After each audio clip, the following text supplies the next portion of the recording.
நம்ம அடிக்கடி எந்த ஹோட்டலுக்கு போனாலும் அந்த ஹோட்டலில் பரோட்டா ரொம்ப நல்லா இருந்ததில்ல அப்படின்னு தான் சொல்லுவோம். பட் ஏன்னா அதுக்கு உண்மையான டேஸ்ட்டு தராதே அந்த எம்டி சால்னா தான். அது வீட்டில் எப்படி செய்யலாங்கிறத இப்போ பார்ப்போம். இதுக்கு நான் குக்கரில் 2 ஸ்பூன் எண்ணெய் விட்டுருக்கேன். அதில் பிரிஞ்சி இலை, கல்பாசி, அன்னாச்சி பூ, 2 ஏலக்காய், பட்டை, கிராம்பு, கொஞ்சமாக சோம்பு போட்டு அதில் 2 பச்சை மிளகாய் போட்டுக்கிறேன். அது கொஞ்சம் செவந்து வந்ததும் அதில் 2 பெரிய வெங்காயம் சின்ன சின்னதாக நறுக்கி போட்டிருக்கேன். இது நல்லா வதக்கி விடணும். இது கலர் மாதிரி வந்ததுமே இதில் ஒரு 1.5 ஸ்பூன் இஞ்சி பூண்டு பேஸ்ட் நான் ஆட் பண்ணிக்கிறேன்.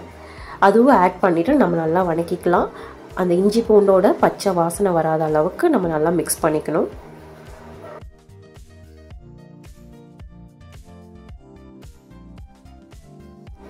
இப்போது நல்லா ஒரு கைப்பிடி அளவுக்கு கொத்தமல்லி புதினாவை நான் நல்லா க்ளீன் பண்ணி எடுத்து வச்சுருக்கேன். இதையும் இது கூட ஆட் பண்ணிக்கலாம்.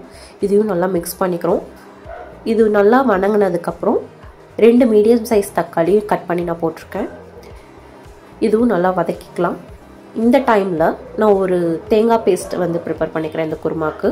அதுக்கு ஒரு கை அளவுக்கு தேங்காய், ஒரு 1/2 ஸ்பூன் சோம்பு, ஒரு 10 வேர்க்கடலை, 2 ஸ்பூன் பொட்டுக்கடலை, இதெல்லாம் போட்டு நல்லா பேஸ்ட்டாக அரைச்சி வச்சுக்கிறேன். இப்போது தக்காளி நல்லா வதங்கிருச்சு. அதில் 1/2 ஸ்பூன் மஞ்சத்தூள், ஒரு 1.5 ஸ்பூன் கறி மசாலா தூள் போட்டு 1 ஸ்பூன் கல்லுப்பு போட்டுக்கிறேன்.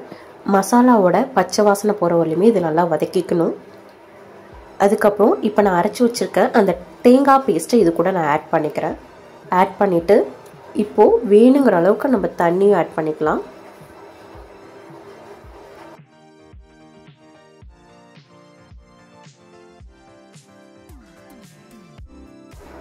இப்போது குக்கர் மூடியை போட்டு இது ஒரு 2 விசில் நல்லா வச்சு எடுத்துக்கலாம்.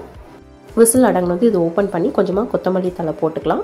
இது இட்லி, தோசை, சப்பாத்தி, பரோட்டா இது எல்லாத்துக்குமே நல்ல காம்பினேஷனாக இருக்கும். கண்டிப்பாக ட்ரை பண்ணி பாருங்கள்.